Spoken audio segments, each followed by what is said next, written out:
Hey guys, how's it going? How to access Perplexity AI on mobile devices. So basically you have two options.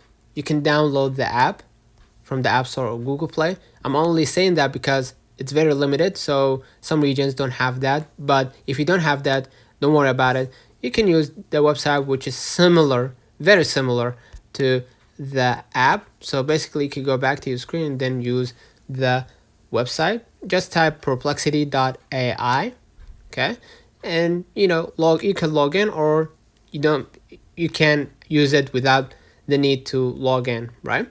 So tips for smooth mobile experience: turn your device sideways for better readability, like move your phone to be like in the screen mode, especially on the small screens. If supported, use voice to text for quicker searches. You can just type right here the blank and then click the mic at the bottom right to record your voice, and enable notifications. Stay updated with personalized recommendations or insights. Now you're ready to explore Perplexity AI on the go. So let me know in the comments if this video helped you. Don't forget to like and subscribe. Turn on the notification bell to receive every video we upload. Thank you for watching. We will definitely see you in the next one.